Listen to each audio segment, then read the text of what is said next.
বন্ধুরা, আমার পাশে যে বিশাল ক্ষেতটি দেখছেন, এই ক্ষেতটি হচ্ছে ব্রোকলির ক্ষেত। ব্রোকলি দেখতে অনেকটাই ফুলকপির মতো, কিন্তু পুষ্টিগুণ বা অন্যান্য গুণের দিক থেকে কপির থেকে এর অনেক গুণ বেশি পুষ্টিগুণ রয়েছে।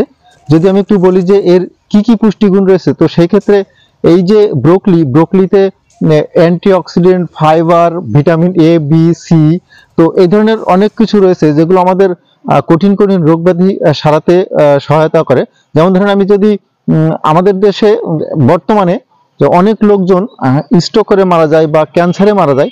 তো ক্যান্সারের কথাটা যদি আসি, তো আমাদের যে ক্যান্সার মূলত মূত্রথলির ক্যান্সার হয়, এরপরে মনে করেন কিডনিতে ক্যান্সার হয়, তো এই ধরনের যে স্তন ক্যান্সার হয় বা জরায়ুতে ক্যান্সার হয়, এই ধরনের ক্যান্সার প্রতিরোধের ক্ষেত্রে এই ব্রোকলি যদি নিয়মিত কেউ খায়, তো সেই ক্ষেত্রে কিন্তু খুব ভালো কাজ করে।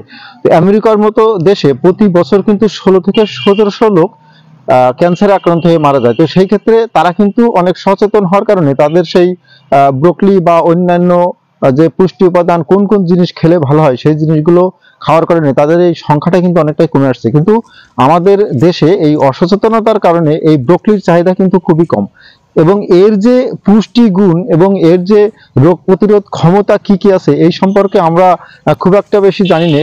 সেই কারণে এই ব্রোকলি অনেক আগেই আমাদের দেশে এসেছে, কিন্তু এখনো কিন্তু এর চাহিদাটা খুবই কম।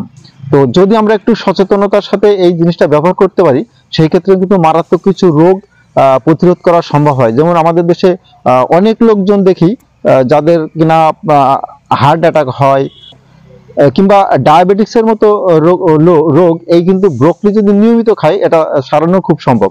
তো আমাদের যে কথাটা বলছিলাম, যে আমাদের আসলে জনসচেতনতা কম হওয়ার কারণে, খাদ্য উপাদান সম্পর্কে না জানার কারণে এই জিনিসের চাহিদাটা কম রয়েছে, এবং আমাদের যে রোগ প্রতিরোধ ক্ষমতা এটা কিন্তু হচ্ছে না।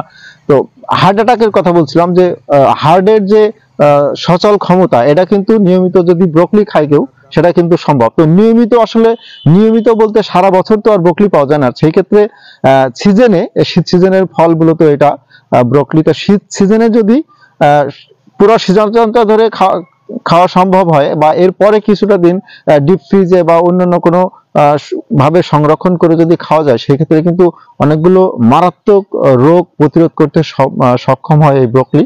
তো আমি আসলে এর সবগুলো গুণ এই মুহূর্তে বলে ওঠা সম্ভব হবে না।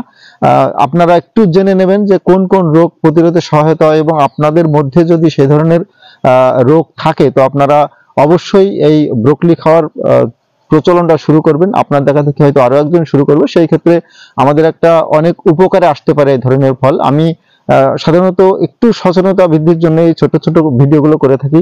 আশা করি আমার এই ভিডিওগুলো স্কিপ না করে দেখবেন, এবং পরবর্তীতে নতুন ভিডিওতে আবার আপনাদের সাথে কথা হবে। ততক্ষণ সবাই ভালো থাকবেন। ধন্যবাদ।